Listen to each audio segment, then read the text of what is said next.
Eh, voy a regresarme un poco al principio de todas las cosas. Voy a tratar de ser muy conciso, ¿verdad? Pero voy a irme de ejercicio en ejercicio, lo que he ido pidiéndoles en estos días para llegar al punto que nos toca hoy. ¿Ok? Y después les voy a leer qué es lo que nos toca hoy, que tiene que ver con dos de las categorías. Les mencioné en la última sesión con dos de las categorías del personaje del método. Primero les pedí, y esto como les dije, es en términos muy categóricos de pronto, ¿verdad? Muy dictatorial, si quieren verlo así. Pero primero les pedí un título, ¿ok? Y cuando les pedí un título decía, solo lo que tengan en su cabeza, lo que venga ahora, les guste o no les guste, lo que salga, ese es el título, ¿ok? La característica de este título es que es un título de trabajo y todavía hoy estamos a tiempo de modificarlo o cambiarlo, todavía hoy. Hay títulos que son más interesantes, menos interesantes, ¿verdad? El título siempre tiene que, no solo es lo que yo les decía, una enana roja, ¿no? A punto de estallar, ¿verdad? Sino que además de eso, realmente debe ser algo que promueva algún tipo de sensación, de sentimiento. A mí siempre me gusta usar como ejemplo de título eh, una, el título de una película que en español le pusieron algo horroroso como Te amaré en silencio. Era sobre una muchacha sordomuda que se enamora de su profesor, ¿verdad? Y lo interesante de este título es lo siguiente. Bueno, primero que siempre los distribuidores para América Latina asumen que somos una sarta de inditos estúpidos y entonces hay que poner siempre títulos que podamos entender y que nos puede resultar familiarmente agradable, ¿no? Entonces, Te amaré en silencio. El título, y aquí es donde voy con mi asunto, ¿verdad? Es una película de amor, es una chica que se enamora de un hombre que es joven, pero que es su profesor, ¿verdad? Ese es todo el relato. Pero el título de esta película representa realmente lo que el título debería ser, ¿ok? Y no quiero decir que esto es lo que haya que hacer, pero les va a dar una imagen. El título original de esta película en inglés, lo voy a decir en español, pero tienen que entender que era el título en inglés, es Hijos de un Dios Menor. ¿Mm? Es un título, o sea, el día que yo escuché el título original, realmente a mí me impactó, ¿verdad? Porque cambia todo el sentido de la película, ¿ok? Y eso realmente es lo que hace un título, completa el relato, lo completa, ¿ok? Lo voy a dejar ahí. Lo siguiente que les pedí fue un tema, ¿ok? Y el tema se entiende de una manera sencilla. Es un valor universal, y valor universal quiere decir que es un valor que todos podemos entender en el mismo plano discursivo, cultural en el que nos encontramos, ¿no? Puede tener variaciones, pero si yo hablo de violencia, estoy seguro que en cualquier idioma que se diga, todo el mundo va a entender lo que es violencia. Si uno habla de envidia, tal vez solo en las Islas Trovián, que por cierto, yo no sé si conocen ese relato de las Islas Trovián, fue un estudio antropológico muy interesante en el que no me voy a detener ahora, se los pongo ahí, Trovián, las Islas Trovián, que fue lo que estableció la diferencia entre una educación que conduce a la neurosis y una educación que conduce a la libertad. Este es un estudio que es clave para entender toda la dinámica digamos, teórica que propone Wilhelm Reich en el libro como les dije, la función del orgasmo. Entonces decía, título, tema, un valor universal, y los tres principios del tema son, recapitulando, valor universal expresado con un artículo, ¿verdad? Porque no es amor en general, no es violencia en general, es la violencia, es el amor, es la envidia, ¿ok? Es eso, ¿ok? Y un opuesto que yo recomiendo enfáticamente que sea en primer lugar siempre un antónimo, ¿ok? Porque es el opuesto directo, más claro y aceptado por la academia, para no enredarnos en la creación accidental de un segundo tema. Eso se entiende. Y eso conduce a la idea de que todo relato solo tiene un tema, un único tema. ¿Ok? ¿Estamos bien hasta ahí? ¿Sí? Bien, si hay alguna duda, por favor, este es el momento de solventarla. Ok, y seguimos entonces al siguiente tarea, y voy recapitulando siempre: un título, un tema, una idea. La idea también tiene tres partes, que es un personaje, que es mi personaje, y aquí lo más importante, lo increíblemente importante aquí es asumir un personaje abstracto, un personaje sin nombre, un personaje sin condición social, es un personaje abstracto, ¿ok? Y este personaje es un hombre, una mujer, un niño, un globo, un extraterrestre, lo que quieran, ¿ok? Un perrito, ¿ok? Un león, ¿verdad? Hay relatos para todo esto que les he mencionado, por eso los he mencionado, ¿verdad? Que son personajes principales de relatos, ¿verdad? Está la famosa esta película que le decía The Balloon Rouge o Les Ballons, no recuerdo cuál de los dos títulos, una película francesa bellísima, que es un balón rojo, un globo rojo, ¿verdad? Y realmente el niño que forma parte del relato tiene una función de la tríada, pero no es el personaje A, ¿no? No es el personaje de fuerza activa, ¿ok? Entonces, yo tengo mi personaje principal, tengo mi personaje principal que hace algo, ¿ok? Que conduce un suceso principal. El que hace, ese que hace, es mi conflicto. Es un planteamiento abstracto y rápido de mi conflicto, pero es mi conflicto, ¿ok? Y que conduce a algo. Y eso tiene que estar claramente definido, ¿sí? Claramente definido. Mi personaje, ¿verdad? Y aquí, cuando yo digo que es abstracto, ¿qué es aquello que realmente define mi personaje? ¿Ok? Un rey,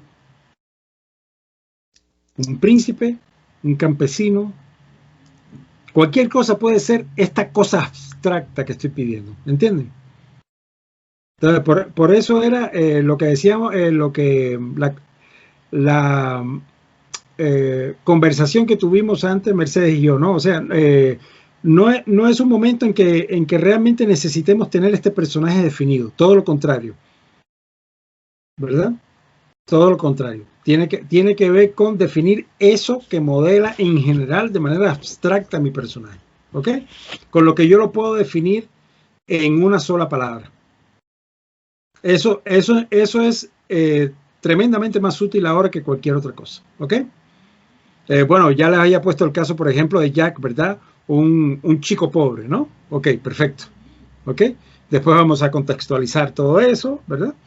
Pero, por ejemplo, en el planteamiento de la idea puede haber un tipo de contexto y, de hecho, muchas veces hay ese tipo de contexto. Lo que pasa es que lo que más nos interesa de la idea es que sea corta. Que sea corta. Que sea una oración. ¿Ok? Entonces, mi personaje que hace algo, que conduce a algo. Y ese que conduce a, que es mi conflicto, promueve ese gran suceso que está al final del relato, que es con lo que termina. Ahí vamos a ver en la estructura del personaje que en ese suceso principal está el clímax, ¿verdad? Está al final del relato. ¿Ok? Y es donde se resuelven todos los problemas planteados. ¿Ok? Aunque sea la muerte de mi personaje. Como les mencionaba antes de esta novela que que les decía que era un bestseller, que me parecía una muy bien escrita, llamada El nombre del viento, ¿verdad? uno sabe que este personaje va a morir. O sea, en este momento no ha salido el tercer libro, pero todos sabemos que el personaje va a morir porque está planteado desde la primera página del libro. ¿Ok? Hacia allá conduce todo mi relato, justifico todo mi personaje con lo que va a hacer aquí. Pero eso, y es la restricción de la idea, se plantea en una oración. ¿Estamos bien hasta ahí? Estoy recapitulando, ¿sí? Bien. Entonces, bien, yo hago una detención aquí ahora porque yo quiero explicar que todo relato se construye con tres fuerzas, no con tres personajes, sino con tres fuerzas. ¿Ok? Voy a buscarles ahora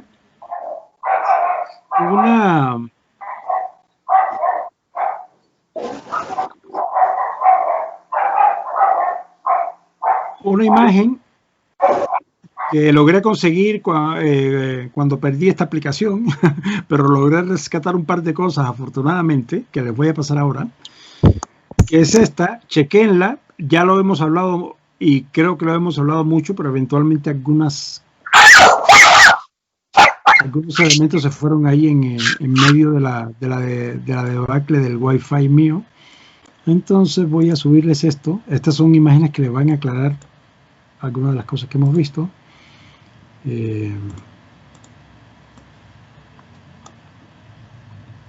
Por favor, chequenla.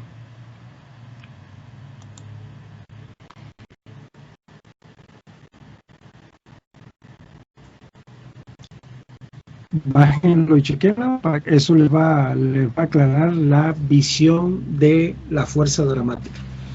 ¿Ok? Entonces, tenemos, he dicho categóricamente que tenemos tres fuerzas que desarrollan. Tienen esas tres fuerzas que ahora nos va a ayudar a desarrollar una sinopsis de un párrafo. Teniendo claras esas tres fuerzas, yo tengo mucho por donde digamos, ubicarme para poder desarrollar eficientemente mi relato. ¿Ok? Y una de las cosas a la que vamos hoy es precisamente desarrollar personajes. Se llama método de personajes porque lo que está diciendo básicamente el método es que necesitas personajes bien desarrollados si quieres tener un buen relato. Eso es, digamos, el resumen del método de personaje. Construye buenos personajes y vas a tener buenos relatos. ¿Cómo hacemos eso? Es lo que les voy a mostrar. ¿Están viendo la imagen? ¿Sí? ¿Ok? Tenemos el juego, recuerden que les hablé, porque ahora mismo no sé si eso se quedó en el aire o si lo escucharon, el recuerdo del juego del mecate, ¿verdad? De dos fortachones jalando un mecate o dos grupos jalando un mecate, ¿verdad? Si estos dos grupos tienen la misma fuerza, eso no se va a mover hacia ninguna dirección. Si existe alguien por mucha menos fuerza de cualquiera de los dos grupos que jale en otra dirección, lo más seguro es que esos dos grupos se van a dirigir a otra dirección. Y eso es el fundamento de la tríada de fuerzas. ¿Ok? Y en este punto lo que necesitábamos, porque vamos a saltar a otro, pero en este punto lo que necesitábamos era tener nombres. Ahí sí. Y en cuanto yo ponga nombres, en cuanto yo tenga de este lado la definición de qué es un niño o una niña, y del otro lado la definición que es un globo, ¿verdad? Y arriba la definición que es... estoy poniendo un globo que es un ejemplo que no estoy demasiado tentado a hacer, porque mi recomendación actual es que personalicen las fuerzas. No tiene que ser necesariamente de algo, digamos, de un individuo humano, pero básicamente debería ser de algún individuo con capacidad, digamos, natural de tomar decisiones, ¿no? Puede ser un animal si quieren, pero mi recomendación actual es que no se compliquen con eso porque eso les puede dificultar mucho entender cómo escribir. Y esto es independiente del método de personaje. ¿Ok? Tiene que ver con la necesidad de entender cómo se mueven estas fuerzas. Y la más fácil para entenderlas es usar humanos. ¿Ok? Personajes humanos. O personajes antropomórficos, ¿no? Vean que el cine norteamericano Yo soy de una época en la que Mercedes, por ejemplo, creo que este ejemplo te va a encantar. Yo soy de una época en la que los animales eran animales, ¿verdad? Hay una película maravillosa de mi infancia que se llama Terry, que es sobre una ardilla. Esa película demora menos de hora y media, hora 10, hora, algo así. Pero es una ardilla huyendo durante esa hora completa de una marta, ¿no? Que es su depredador natural. Esa película se hizo, es un ejemplo maravilloso de montaje, ¿verdad? Esa película se hizo con documental, con imágenes de documental, o sea, pero se filmó para esos efectos, ¿no? O sea, buscaron las tomas correctas para eso. Y yo no recuerdo mayor tensión emocional en mi vida que haber visto esa ardilla correteando, huyendo de ese animal, de esa malvada Marta. Ajá. ¿Qué es lo que ha hecho el cine norteamericano contemporáneo? Pues han puesto a los animales en dos patas, los han puesto a hablar, ¿verdad? O sea, los animales han perdido su animalidad, ¿no? Su componente natural. ¿Ok? ¿Qué es Terry?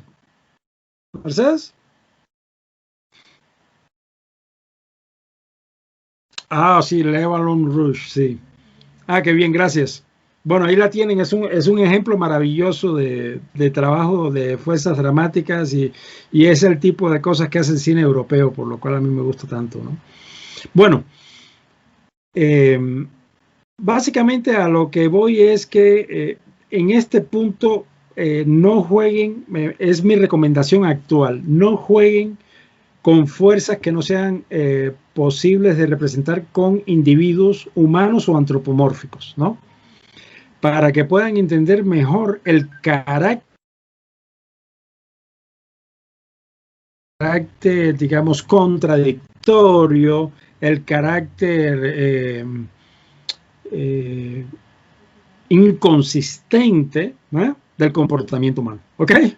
Porque realmente los los relatos se construyen justamente sobre esa inconsistencia. Así que si eventualmente damos, por ejemplo, es difícil entender, si uno no tiene un buen entrenamiento dramático, es difícil entender cómo darle un comportamiento dramático a un globo, ¿cierto?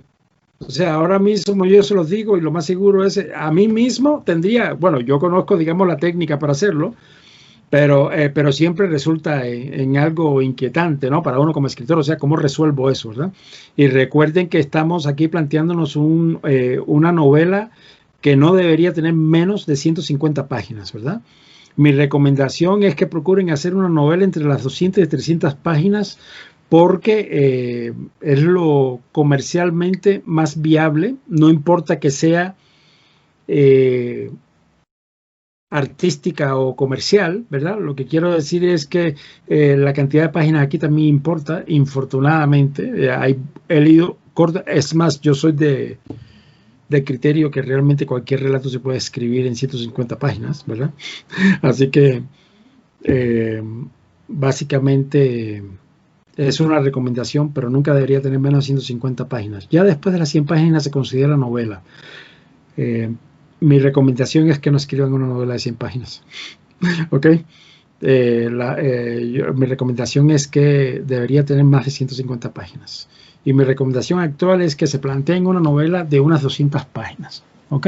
Es un número bastante, digamos, interesante para una editorial. ¿Ok? Bien.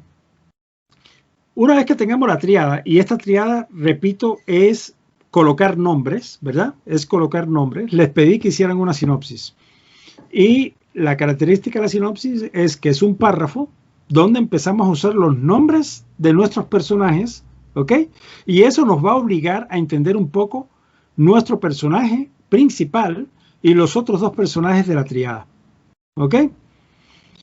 Esos tres personajes deben ir en la sinopsis. Si no tienen en este punto una sinopsis hecha, y me encantaría detenerme ahora mismo y obligarles a hacer eso antes de continuar, pero si no tienen una sinopsis hecha en este punto, es muy difícil que puedan resolver algunos de los planteamientos que siguen. ¿ok? Pero en cualquier caso, tienen que resolver eso y mi enfática, insistente, mi insistente pedido es que no hagan nada a continuación si no resuelven eso antes. O sea, mi insistente pedido es no hagan nada si no tienen un título. No hagan nada si no tienen un título y un tema. No hagan nada si no tienen un título, un tema y una idea, en los términos que les he pedido. No hagan nada si no tienen una triada principal con nombres.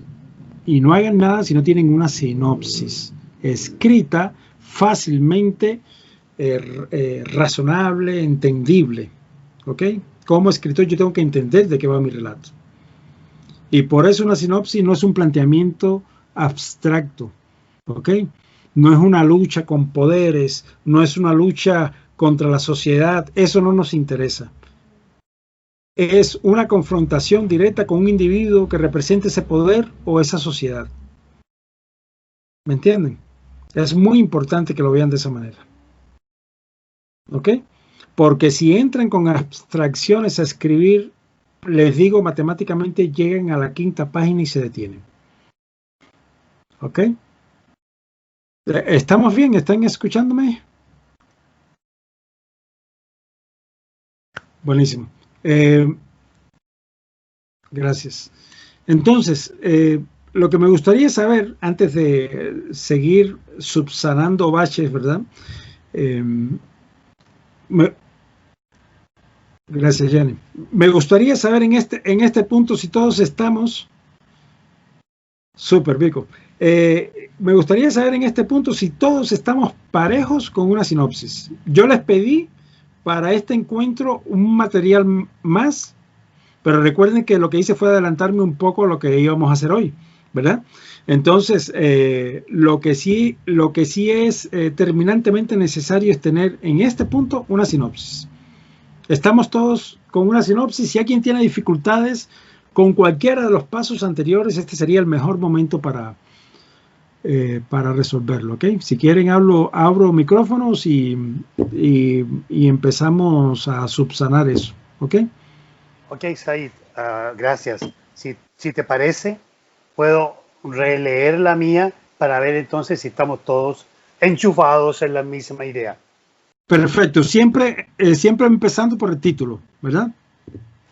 Ok, lógico, perfecto. Sí. De acuerdo, dame un segundo para ubicarla, por favor. Sí. Nada más, la tengo aquí. Porque he escrito mucho, entonces hay que buscarlo. Está bueno. Ya, aquí está, perfecto. El título es Estación Tango y la sinopsis es... No, perdón, Gianni, okay. El título, tema, idea, ubíquenme todo el... Okay. Ya, perfecto, ok, perfecto, vale. Un segundo, por favor, para ubicar todo entonces de nuevo. Porque está todo en orden aquí, pero hay que ubicar el orden. Ok. Entonces, título, Estación Tango, tema, el recuerdo, validación, el olvido. Okay. La frase, un hombre solitario recuerda la vida que se pasa en ritmo de 2x4 en el momento de su muerte. Ok, tengo una duda ahí. Cuando dices en el momento de su muerte, ¿estás diciendo que todo eso transcurre en el momento que va a morir? ¿Esa es la idea? No, la idea es que él, en realidad él no muere en la novela. El final es abierto y él queda a la espera de su muerte. Por eso, pero lo que estás induciendo con tu planteamiento idea es que todo eso, no importa si no muere, está bien, eso lo puedo entender perfectamente. Lo que no me queda claro es si todo eso está ocurriendo como en el momento de su muerte. No sé si recuerdas el cuento de Borges. El cuento de Borges en que es un personaje checo, me parece, que le disparan, ¿verdad? Ya está en el paredón de fusilamiento y le disparan. Y en ese punto las balas no salen de los cañones el capitán tiene el brazo indicando que disparen, ¿verdad? Y él tiene un año entero para recomponer su novela, ¿no? Mientras las balas llegan a su cuerpo. Es un relato fascinante de Borges, para variar, ¿ok? Ok, Pero es algo que está ocurriendo en un instante. Es lo que me ok. sugiere lo que me estás dando. Muy bien, tiene toda la razón. Entonces vuelvo a replantear la frase. Un hombre solitario recuerda, previo a su muerte, la vida que se ha pasado en ritmo de 2x4.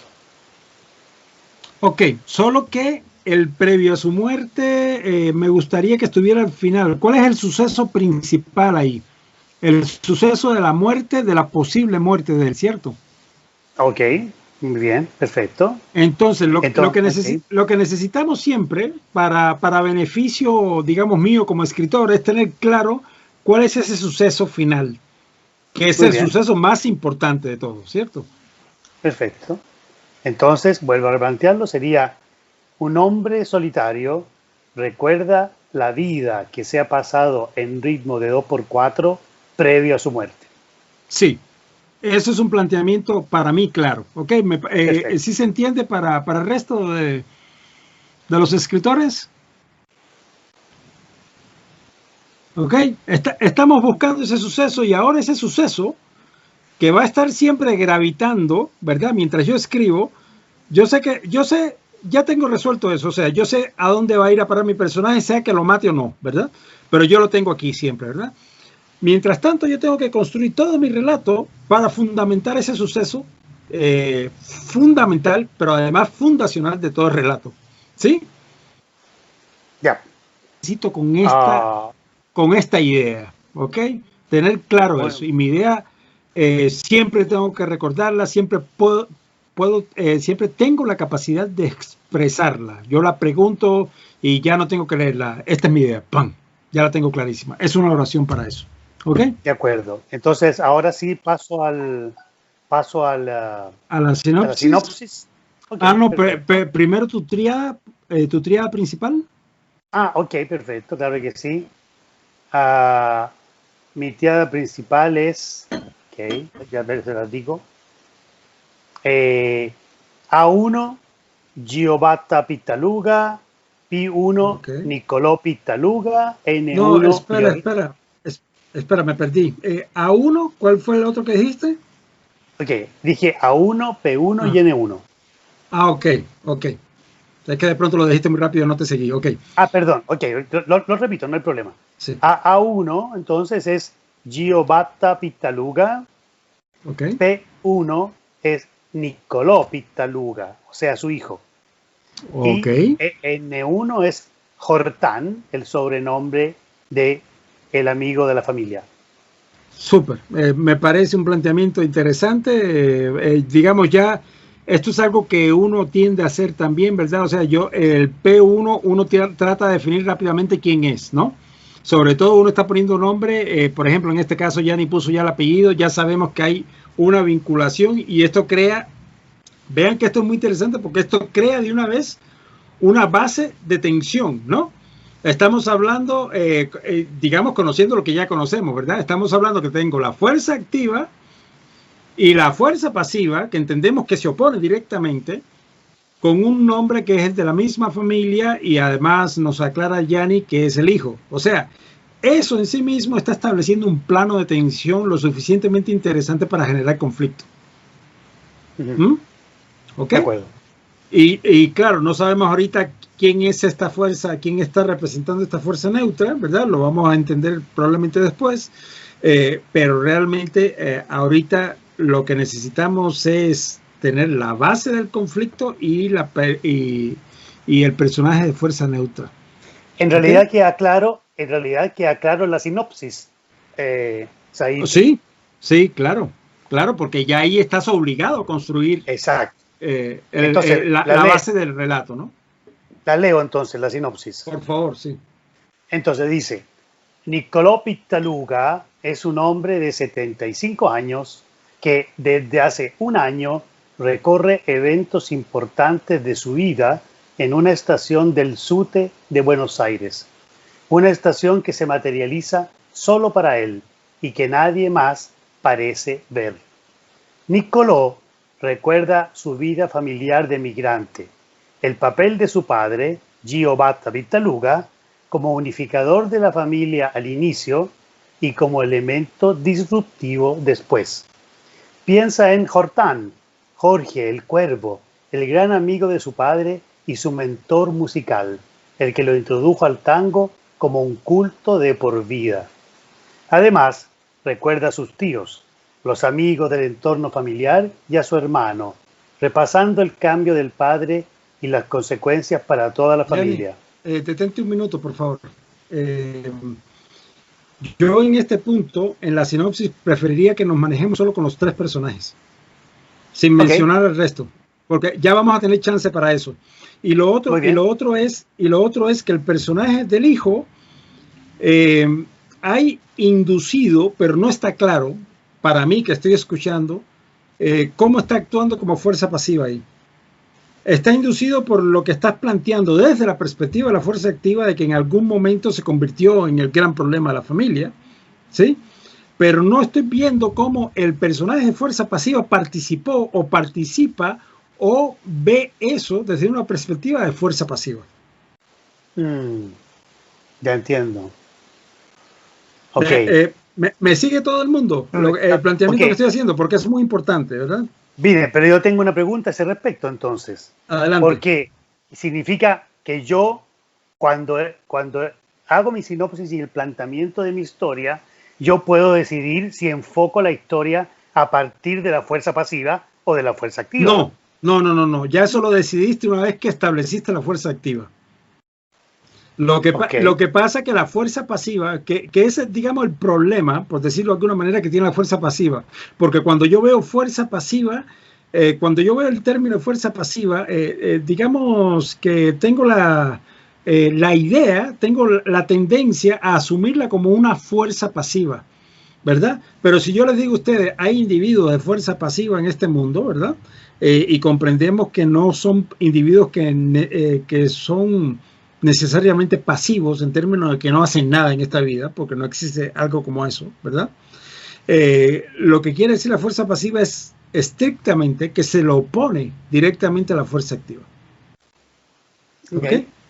Entonces quiere decir que mi planteamiento está equivocado y yo tendría que enfocarlo en Gio Batta, que es el padre. Pero fíjate que no. Yo te decía que tu personaje de fuerza activa presupone la manera en que la fuerza pasiva podría actuar, pero no está expresado.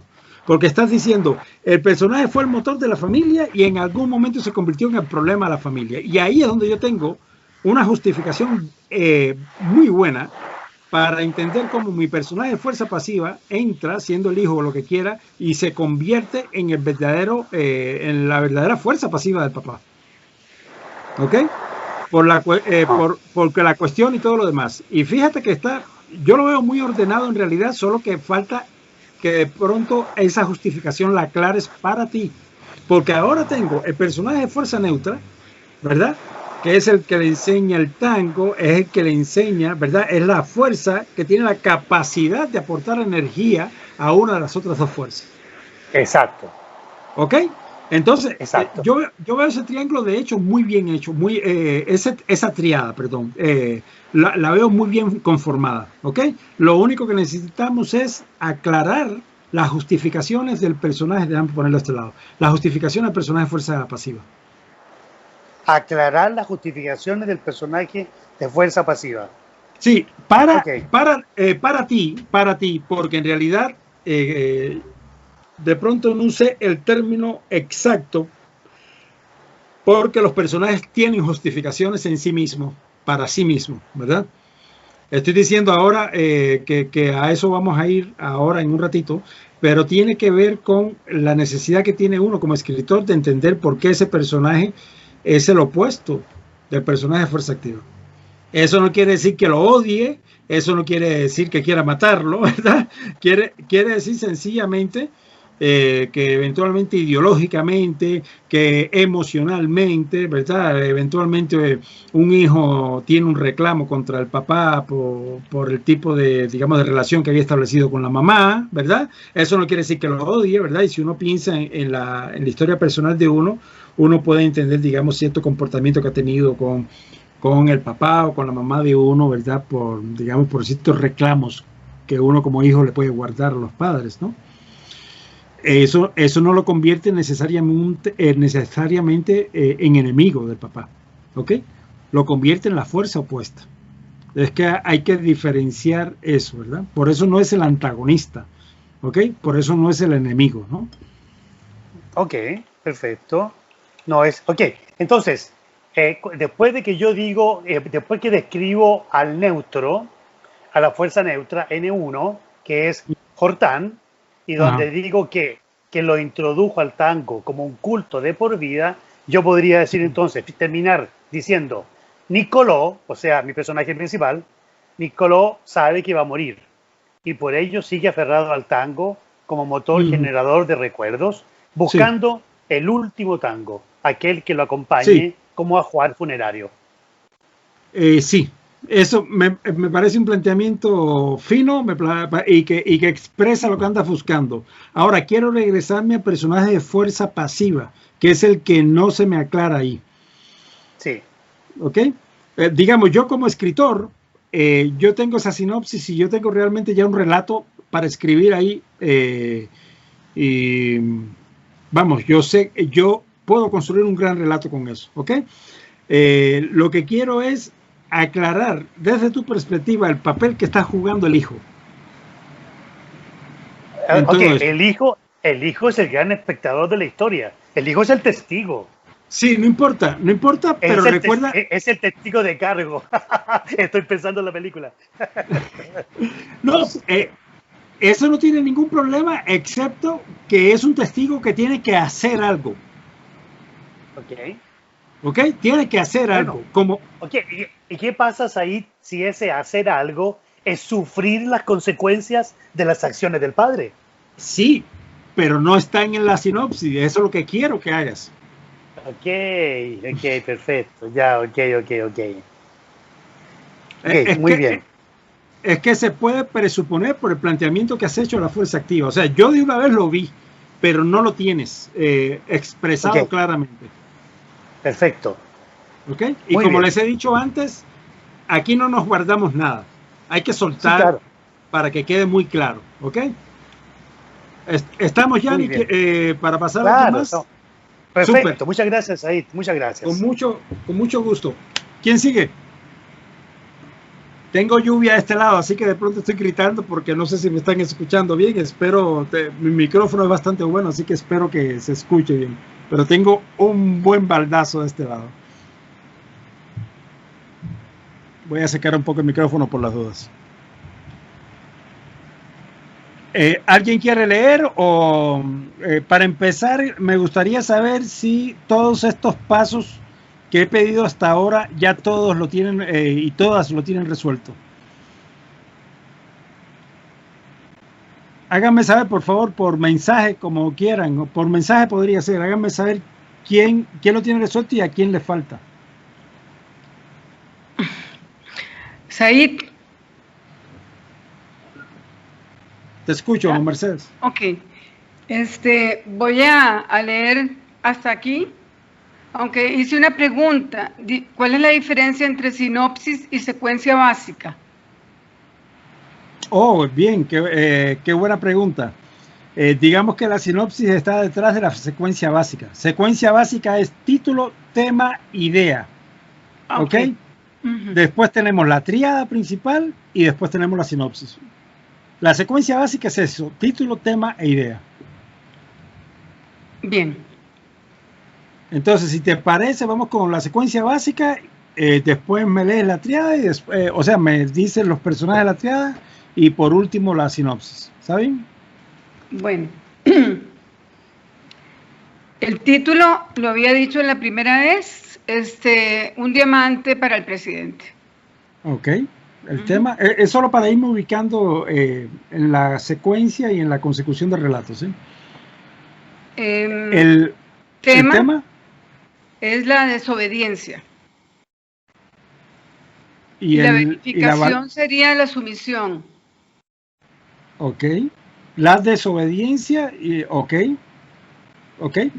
Creo que hiciste un cambio ahí, ¿verdad? Pero está bien. Sí, sí, porque antes era más un tema de lealtad que creo que corría más sobre un amor.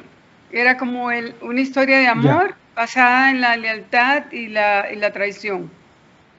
Ok, igual no quiere decir que no se pueda hablar del amor, ¿verdad? Ahora les voy a aclarar un poco esa parte.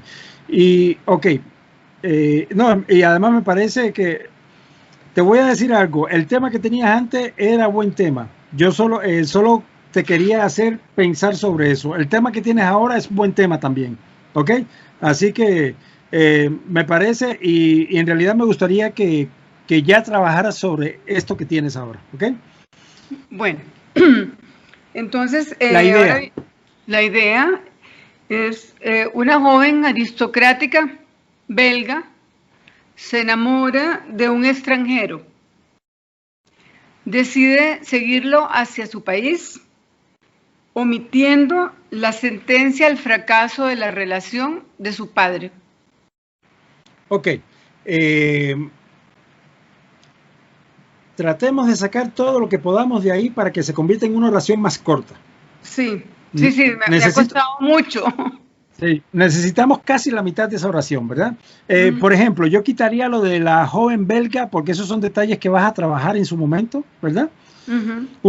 Digamos, una joven aristocrática se enamora de un chico, ¿verdad? Pero es importante que él es extranjero, porque es un tema de prejuicio cultural, ¿verdad? Digamos. Por eso. Bueno, no, sí, perdón, tienes razón.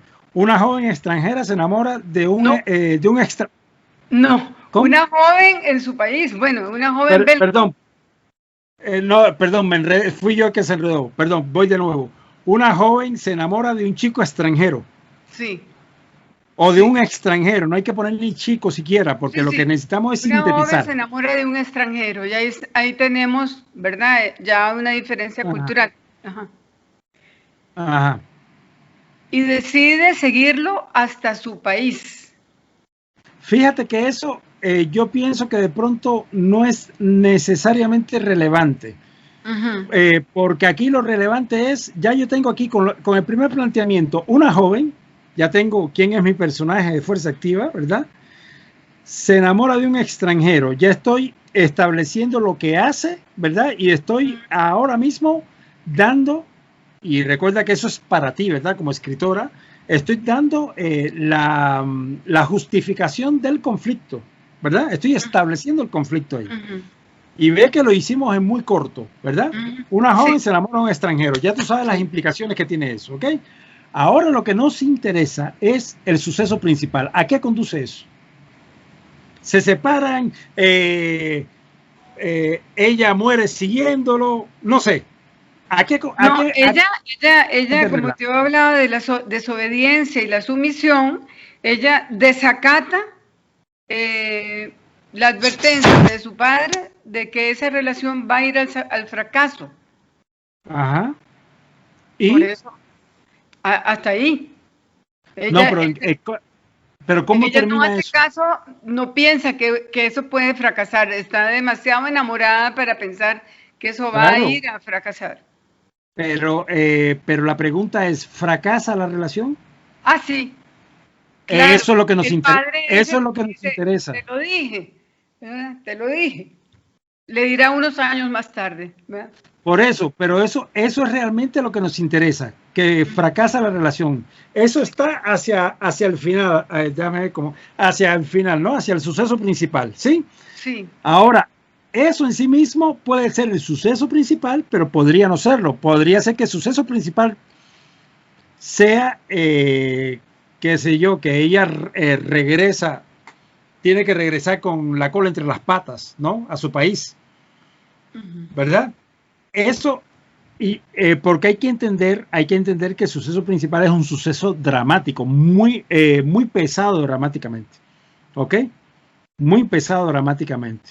Entonces, si yo escucho un planteamiento de una chica, una chica aristocrática, se enamora de un chico y fracasa, no estoy viendo ahí mismo qué es lo que tiene de único ese relato. ¿Me entiendes?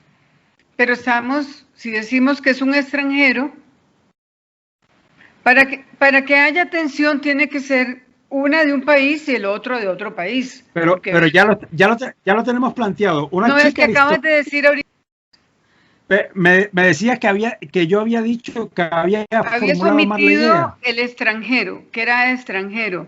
Y si él no es extranjero, es una simple historia de un bar de dos que se volvieron a ver y ya. Tienes razón, exacto. Una chica aristocrática se enamora de un extranjero, ¿ok? Se enamora de un extranjero. ¿Y qué ocurre con eso? Bueno, está tan enamorada que va a seguirlo. Sí, como es un extranjero. Eso es lo que pasa. ¿Qué ocurre al final de tu relato? Bueno, pero su padre se opone a esa relación. ¿Y ella desobedece. ¿Y? Fracasa. Eso es lo que nos interesa. Ahora bien, la pregunta es ¿de qué manera fracasa? Solo para saber si tú tienes claro eso. Si tu planteamiento está claro en que una chica aristocrática se enamora de un extranjero y esa relación fracasa, ¿verdad? Sí. Yo me doy por satisfecho si para ti está clarísimo ese relato. No, fracasa, pero hay un personaje que es muy importante en la vida de ella, digamos, que al oponerse, pues en algún momento la lleva a escoger entre el padre o el amor. Entonces ahí es donde se da el desacato y es ahí bien donde va el fracaso. Eso está bien, solo que eso en estos momentos, o sea, ya vas a tener chance con la sinopsis, ¿me entiendes? Ahorita lo que necesito es tu personaje, que es el que va a llevar tu relato hasta el final. Sí. No importa las razones, no importa qué otros personajes van a intervenir en eso, porque ya vas a tener oportunidad de desarrollar eso. Ahorita lo que necesitamos es idea básica. Una chica aristocrática se enamora de un extranjero y termina fracasando estrepitosamente esa relación. Eso es un relato para mí clarísimo. ¿Ok? Ese suceso principal es el que necesitamos siempre tener muy dilucidado. Fracasa, sí, ¿de qué manera? Si tú me dices, no, con que yo tenga el elemento de que fracasa y ya tienes una idea de cómo va a fracasar. ¿Me están escuchando? Porque de pronto se me empobreció la comunicación. ¿Se me escuchan bien? Yo te escucho, por lo menos. Sí, se te escucha muy bien, no hay problema. Perfecto. Entonces, si tú tienes muy claro el fracaso de esta relación, ya tú vas a tener cómo resolver lo que sigue, que es la sinopsis. Porque ahí sí vas a hablar de tu personaje de fuerza activa, ¿verdad? Solo quiero saber si estás satisfecha con este planteamiento, para empezar. Es que hasta ahora lo que ha salido son como las fuerzas, dos fuerzas. Yo creo que está faltando una fuerza, está faltando una fuerza neutra. Pero no en la idea. Ajá. En la idea solo trabajas con una fuerza. Ok. Es que ese es justamente el ejercicio mental, resolverlo con una fuerza. Yo me acuerdo cuando pusiste el ejemplo del Titanic, decías, dos jóvenes se enamoran en un barco que se va a hundir. No, lo que había dicho, un chico pobre se enamora de una chica rica en un barco que se va a hundir, pero siempre aclaro que es el chico pobre. Bueno. La chica rica en realidad es irrelevante como personaje aquí. Es relevante como condición dramática, como en este caso, una chica rica se enamora de un extranjero. El extranjero ahorita es irrelevante en términos de quién es, ¿verdad? Porque es la fuerza que estás estableciendo ahí dramática, ¿verdad? Lo que nos interesa es que esta chica rica, estoy diciendo, mi personaje es mi chica rica, ¿verdad? Que se va a enamorar de un extranjero, ¿verdad? pero eso va a fracasar. Ya estoy estableciendo de una vez cuál es mi suceso principal. Ok, ¿Me entiendes? está bien. Está bien. ¿Ok? O sea, ese planteamiento para mí queda claro. Repito, si para ti está claro, ¿cuál es ese fracaso? ¿Verdad? ¿Me entiendes? Sí, está bien. Pero yo me digo que a esta hora seguramente ya tienes como un planteamiento de este suceso. ¿Me entiendes? ¿Ok? Que es muy importante. ¿Ok? Ahora, yo diría que lo dejemos ahí, que es un planteamiento bastante claro. Me parece, por lo menos yo lo veo claro, ¿verdad? Y como es una novela, realmente podemos desarrollar eso de miles de maneras diferentes y todas interesantes, ¿no? Así que me parece que el planteamiento puede quedar en ese punto. Dime quién es tu tríada principal. ¿Quiénes son tu tríada principal?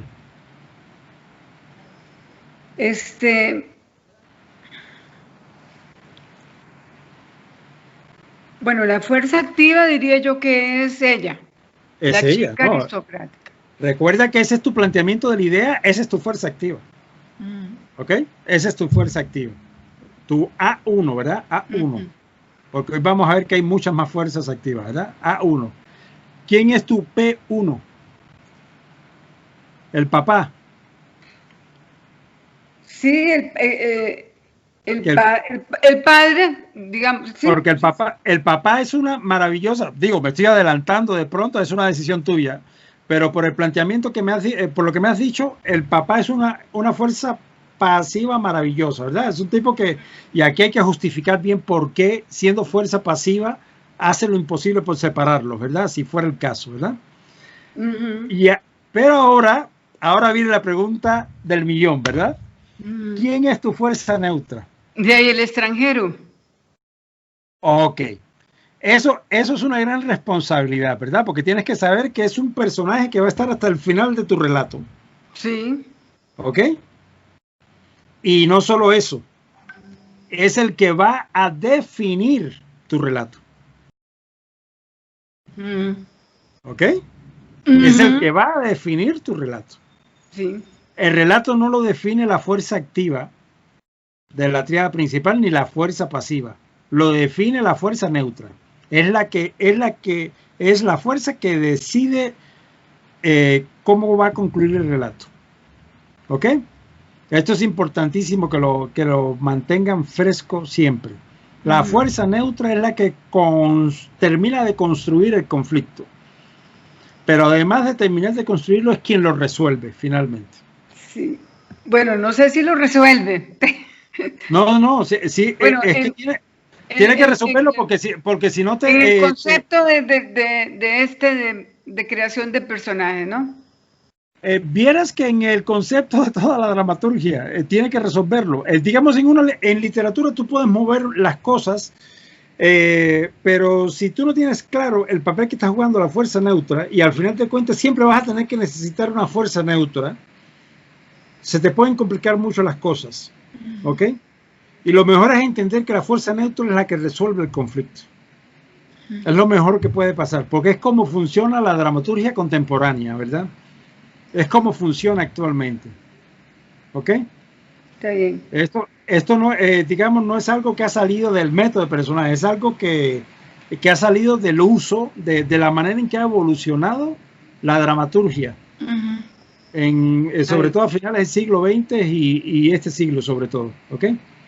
Está bien. Así que, ok, ¿tenemos una sinopsis, Mercedes? No. Okay. No, porque sería ya como, habías dicho que como de una página, ¿cuánto? No, es un párrafo. Ah, es un párrafo. Bueno, entonces sí, era donde entraba aquella historia de la omisión. Sí, lo que pasa es que lo que necesitamos de la sinopsis es que se elabore con solo los 3 personajes principales, nadie más. Sí. ¿Ok? Sí. Bueno, yo la tenía así en la idea, más bien. Ok, por eso yo tengo que cotejar que la idea es una oración, ¿verdad? ¿Qué tienes de sinopsis, Mercedes? Bueno, lo que tenía, espérate, de tanto papel. Yo lo tenía aquí, espérate. Si quieres, déjalo No, aquí ahí está, para... aquí está, aquí está, aquí Ok, está. ok. Aquí está. Bueno, yo lo que tenía era esto, una chica aristocrática, o querés que diga A, B y A, P y N. No. No, ¿Tú me habías dado los nombres de la triada? no. Ok, eso es lo primero que necesitamos, tener esos nombres. Ajá. En la sinopsis ya usamos los nombres. Ok. Entonces, Ivonne Ok. se enamora de un joven extranjero. Espera, perdona, Mercedes, dame tu triada Se principal enamora primero. de Rafael. Se enamora de Eh, Rafael, que es eh, extranjero, sería. ok, pero quiero que me des tu triada antes de leerme la sinopsis. Tienes a Ivonne, que es tu fuerza A1, ¿cierto? A1, el padre que es P1 y Rafael que Pero ¿cómo se llama el es papá? Joseph. Ok, es que en este punto ya quiero nombres. Ok, Ah, y ahora sí, ¿cómo se llama la fuerza neutra? Rafael. Rafael, perfecto. Ahora sí, léeme la sinopsis con nombres. Bueno, Ivonne y decide seguir, que se enamora de Rafael, que es extranjero. Tengo que decir eso, porque de ahí si no. Sí, ya, Bueno, es que recuerda que ya Ivonne, tenemos que es un una par. chica aristocrática, se enamora de Rafael, que es Sí, extranjero, y decide seguirlo a su país. Bueno, ella decide seguir, ¿verdad? sí. Para vivir Pues, con él. Bueno, sí, para casar, se sí. casa. Digamos que en este punto ya nosotros podemos dar algunos detalles siempre que nos refiramos a estos tres personajes en exclusiva, ¿ok? Entonces, Yvonne, una chica aristocrática, en contra de la opinión del papá, decide escaparse con Rafael, un extranjero. Ah, perdón, una chica aristocrática belga, ¿verdad? O sea, aquí ya puedes establecer eso, ¿ok? Ah, bueno, así Aquí estaba, ya ¿verdad? puedes Pero establecer eso. bueno, Yvonne, una chica aristocrática belga, se enamora de un joven extranjero de Costa Rica. Ok. ¿O no? O lo De un agregué, bueno, joven, sí, es más, si de dices Costa de un joven Rica, costarricense, de un ya, joven ya estás costarricense, diciendo que es de extranjero. Rafael, un joven costarricense. Ok. Y omitiendo el rechazo de su padre, Joseph, quien predice el fracaso de la relación, lo sigue para vivir con él. Ok. ¿Y qué más? ¿A dónde conduce eso? Bueno, la advertencia omitiendo que su padre predice el fracaso de la relación. Por eso. Pero eso pero eso al final, esa relación va a fracasar, ¿cierto? Sí, sí. Ah, bueno. Escríbelo. Bueno, omitiendo la sentencia de fracaso de su padre respecto a la Ajá. relación. Yo ahí pondría una oración más donde describo qué es lo que va a pasar ahí. Se vienen a Costa Rica y pasan miles de dificultades y la relación finalmente efectivamente fracasa. ¿Ok? Porque es importante para mí como escritor tener claro eso.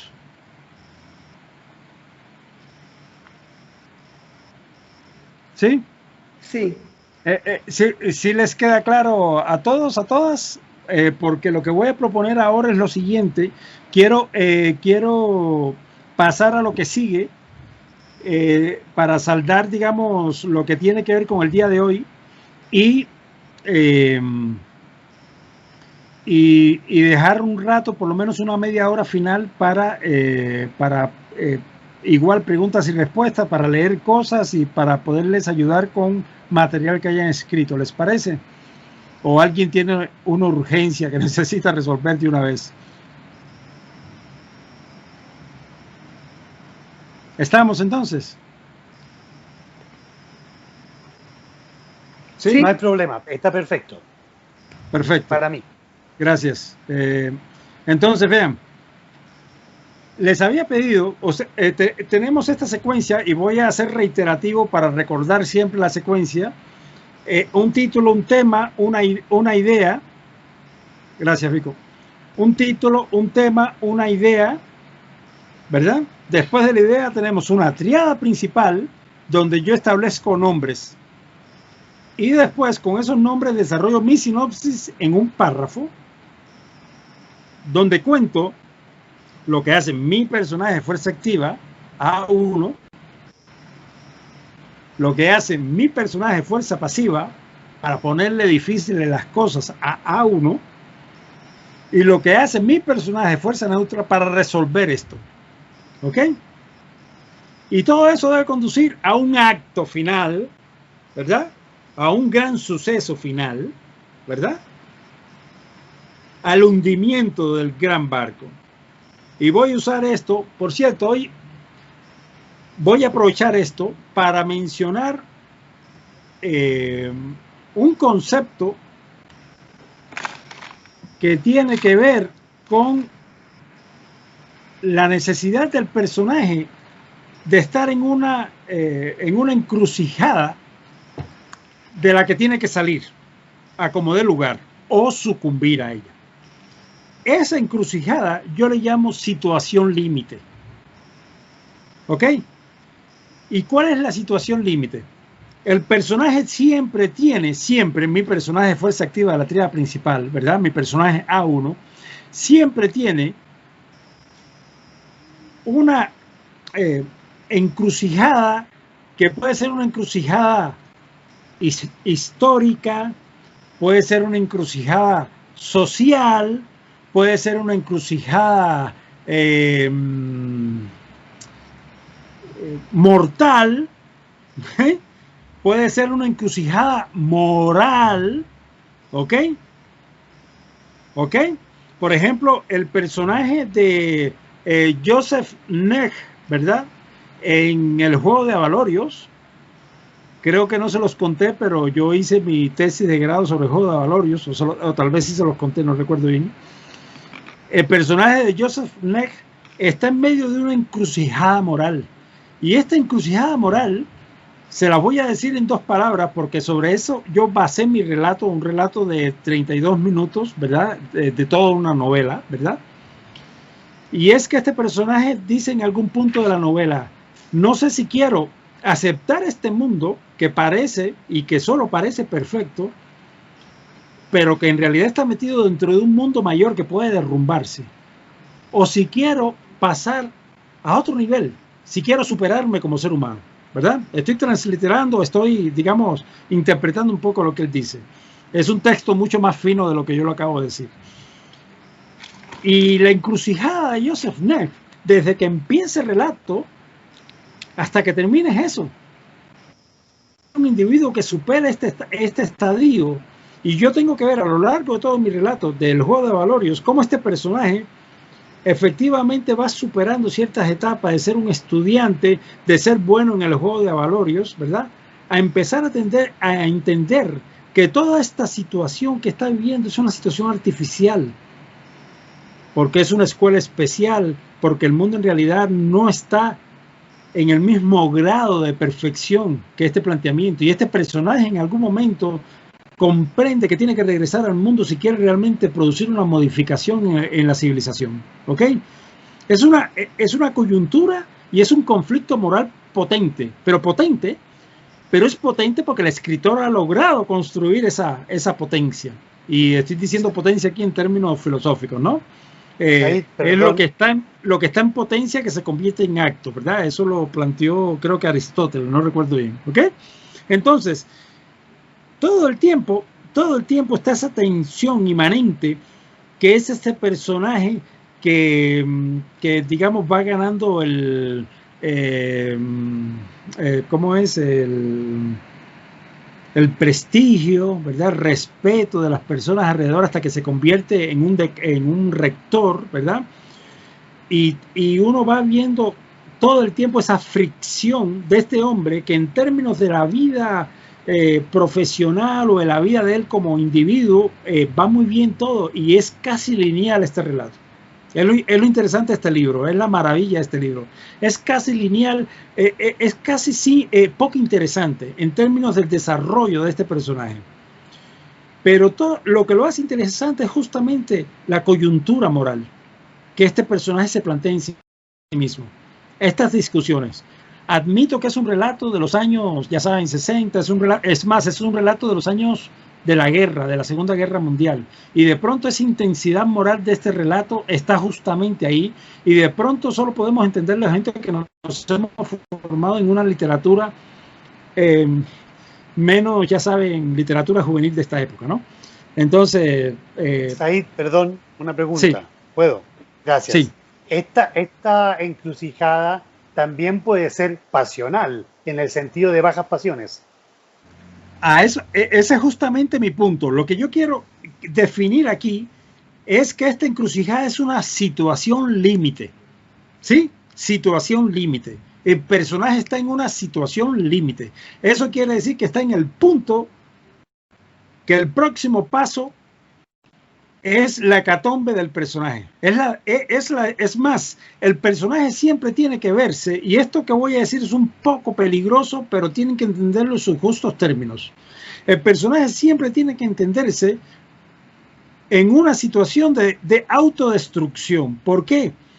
Porque si yo entiendo que mi personaje de alguna manera se va a destruir, y todo el camino, toda la evolución dramática, literaria, de mi relato es para sostener a mi personaje antes que se destruya y que finalmente se destruya o no, ¿verdad? Pero sobre todo que el personaje siempre tiene que estar en esa situación en que va camino a un precipicio. Esto es sumamente importante porque eso es lo que le da la tensión emocional, que al final es tensión dramática al relato. ¿Me entienden? Les pongo un ejemplo que me parece que ilustra muy bien lo que estoy diciendo. Uno ve una película como En busca de la felicidad y estamos hablando de un hombre, ¿verdad? Si yo planteo la idea, un hombre hará lo que sea por darle una mejor vida a su hijo, lográndolo, ¿sí? Ese es el planteamiento de mi idea de En busca de la felicidad. Ah, bueno, pero cuando yo hago mi planteamiento como escritor, para una sinopsis, yo quiero poner además que es un hombre negro en los años 80, ¿verdad? En Nueva York, me parece, o sea, en Wall Street, ¿verdad? En los años 80 de Wall Street, un hombre negro pobre, ¿ok? Vean el grado de fricción que estoy generando ahora mismo, ¿no? Un hombre negro pobre procurará insertarse en la mecánica financiera de Wall Street para darle una mejor vida a su hijo. ¿Ok? Esto no es una idea, estoy haciendo un planteamiento ya de sinopsis. Y aquí empiezo a contar que el hijo tiene 5 años y que él ha tenido que cuidarlo por fuerza, y aquí empiezo a contar mi relato. Pero lo que quiero que vean, y es lo que me interesa aquí ahora, es que este personaje está en una situación de máxima fricción. Y digamos que este personaje nunca llegue a Wall Street. Digamos que este personaje nunca logre eso. Este personaje sencillamente va a sucumbir. ¿Pero esto quiere decir que va a morir? No necesariamente. ¿Me siguen? El personaje está en una situación límite y tiene que resolverlo. Eso es lo que necesitamos resolver. ¿Ok? Si mi personaje va a morir y cree que es el tango el que va a resolver su hora final, yo tengo que estar comprendiendo todo el tiempo el valor y la importancia y la fricción que genera en este personaje no encontrar el tango, no encontrar esa pieza específica de su muerte. ¿Me siguen? Estoy usando, digamos, este ejemplo, un caso que se hizo público aquí, ¿verdad? Si yo tengo a esta chica que se enamora de un extranjero que es aristócrata y que tiene la predicción de un hombre que puede ser sabio, ¿verdad? Porque los papás, si nos aman, generalmente son sabios, ¿cierto? Y tiene la predicción de que esa relación va a fracasar, ¿Ok? Ese es un personaje que yo estoy colocando de una vez en una situación límite. Y este es un personaje que va a hacer lo que sea por preservar esa relación, aunque finalmente fracase. Si fracasa, no es que el personaje va a morir, pero es como si se destruyera. ¿Me entienden? De eso va la situación límite. No quiere decir que el personaje necesariamente tiene que morir. Para nada. Pero yo tengo un artículo, que por cierto no he terminado de escribir en mi blog. Yo tengo un blog, por cierto, se llama Aprender a escribir en WordPress. Ahí les voy a ponerle el link porque hay bastante información ahí. Pero yo tengo un artículo ahí que se llama Tu personaje va a morir. ¿Ok? Eso no quiere decir que el personaje vaya a morir. Pero es fundamental que uno entienda que esa es la condición del personaje. Y no hay nada más potente, no hay nada más límite, más poderoso en este mundo que la muerte. ¿Estamos de acuerdo? Porque es el acto final. ¿Me entienden? Es el acto final. En el momento que ocurra, es el acto final del individuo. ¿Ok? Ahora, si para un individuo la muerte es, en términos metafóricos, no conseguir un trabajo, por ejemplo, como en busca de la felicidad, yo que estoy viendo ese relato, yo quiero que este hombre negro, con un hijo con el que está lidiando para que sobreviva durmiendo en el metro, ¿verdad?, de Nueva York, yo quiero que este hombre logre eso. Aunque a mí, francamente, me parece que estamos viviendo en un capitalismo financiero que no le está haciendo ningún bien al mundo, ¿no? Pero eso es a mí como Said Orlando, ¿no? Pero que el relato funciona sin discusión, ¿cierto? Y es un personaje en situación límite, ¿ok? ¿Se aclara lo que es la situación límite? ¿Sí? Ok. Va ahora un nuevo concepto que es importante. Esto es para ayudarles a entender lo que van a escribir a continuación.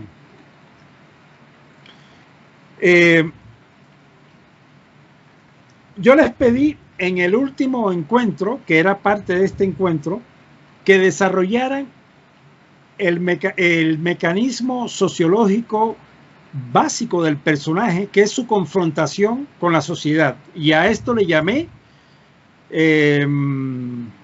¿cómo le dije? Se me olvidó el nombre ahora. Comportamiento social. ¿Sí? Ahí va otro concepto poderoso, gente. Comportamiento social. El comportamiento social es una falacia.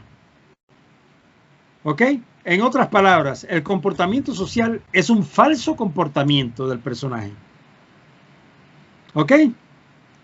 Y esto hay que entenderlo en la misma situación, en la misma lógica de la situación límite. No quiere decir que lo que yo describa de mi personaje sea falso. Quiere decir que lo que estoy describiendo de mi personaje como comportamiento social puede ser falso. ¿Entienden eso? ¿Se lo entienden? Díganme si lo entienden para abordarlo desde otra perspectiva. O sea, quiere decir que lo que la persona ve puede ser falso, pero no necesariamente. No necesariamente. Puede ser y no ser. Esto, recuerden la paradoja de Schrödinger, del gato de Schrödinger. ¿Recuerdan eso? ¿Han sabido algo de eso? Súper, me alegro. Creo que eso, ¿quién lo escribió? Perdón, déjenme chequear. Es que no estoy chequeando todo el tiempo los mensajes. Disculpen porque... Vico, por ahí, Vico, gracias. Me alegro. El gato de Schrödinger es básicamente un concepto de la física maravilloso y les conté que este método tiene muchas fuentes, ¿verdad? Que dice básicamente que el observador construye la realidad. Eso quiere decir que hay un gato que puede ser, no voy a explicar toda la paradoja, porque es una paradoja muy interesante, pero hay un gato que puede ser que esté vivo o puede ser que esté muerto, pero eso solo se va a saber una vez que el observador lo vea.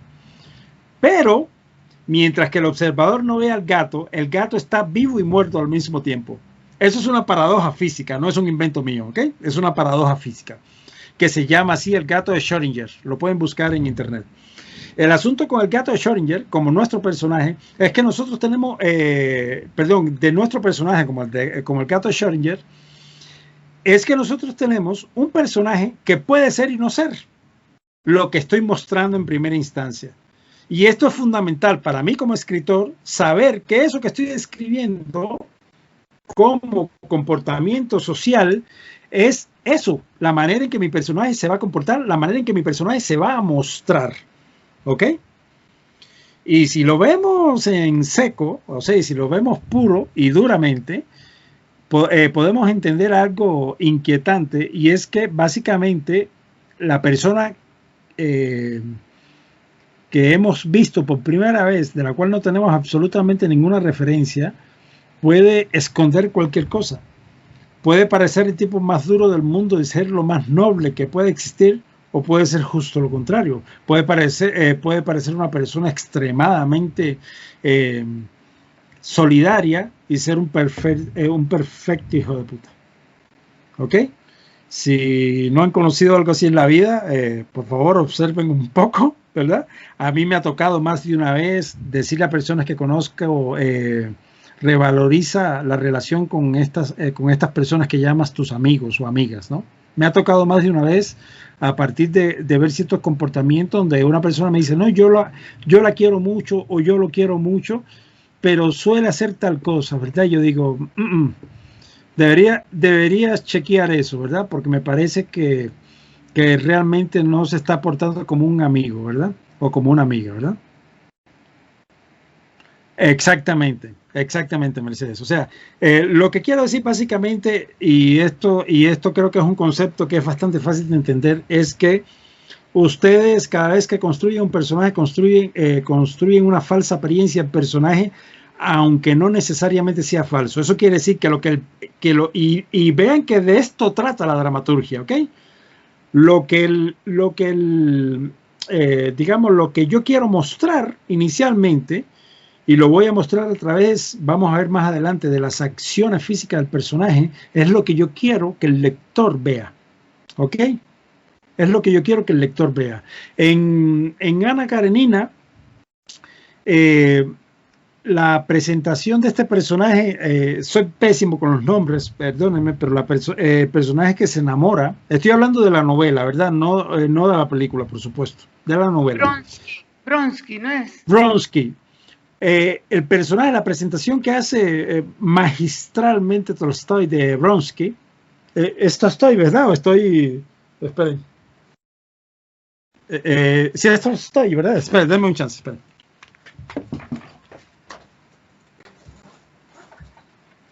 Sí, Said, es Tolstoy.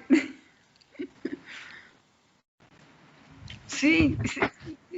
Sí, perdón, a veces me enredo con los rusos, pues todos me parecen maravillosos y a veces me enredo con literaturas diferentes. Sí, aquí lo tengo, por cierto.